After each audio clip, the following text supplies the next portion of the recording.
The Malabolja Penitentiary was a prison complex in Armageddon Secundus, outside of Hive Infernus, located in the foothills of the Diablo Mountains.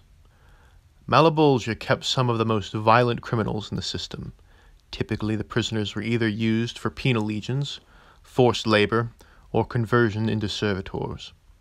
The complex was connected to Hive Infernus by tunnels, which allowed the intake of prisoners while making sure that any riots or escape attempts would be confined to the isolated facility. This is where Commissar Vladislav moved his troops after the betrayal by Warboss Blokkhed.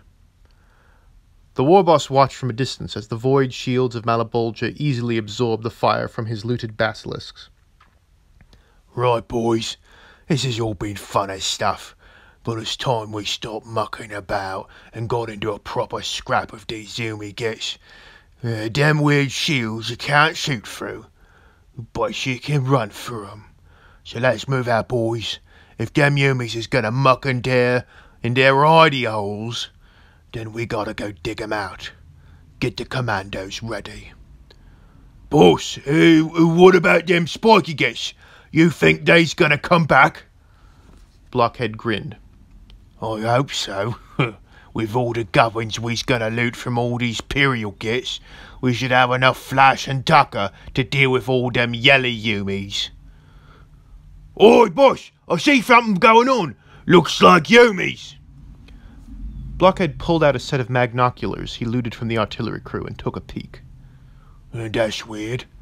They sending out a bunch of Yumis and they's all wearing funny colours. A stream of orange-clad inmates came pouring out of the facility, armed only with las guns. What is this Yumi get doing? Yumis always like hiding. Blokkhed shrugged and gestured for his boys to move forward. Let's get stuck in, boys. Kill these gets and then let's kill that Commissar Vladislav or whatever his name is. The orcs surged forward and engaged the deranged inmates. Most of them were up to their eyeballs in combat stims and screamed as they fired their weapons into the orc mob. Las fire and orc daka ripped through the ranks, but orcs had the clear advantage in firepower and equipment, and cut down the inmates by the hundreds. The orcs were eager to get into close combat and quickly closed the gap on these hapless, drugged-up criminals. Warboss Blokkhed engaged in melee with gusto, hacking apart one frothing maniac after another.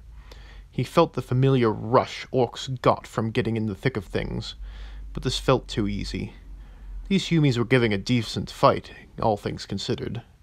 At least they weren't running away like a bunch of cowardly gits. However, this all felt too easy for Blokkhed. The fight was relatively brief, maybe lasting 10 minutes before Blockhead's boys were mopping up the remainder of the penal battalions. Blokkhed was picking through the inmates, trying to get his boys mobbed up to renew the charge against the prison, when suddenly the warboss saw a very large tank on top of the hill where the prison stood. On it, he saw a figure, wearing the distinctive hat of Commissar Vladislav. His bane blade had a large voxcaster mounted on it, and his voice echoed through the valley. Well done on carrying out the execution orders on these men.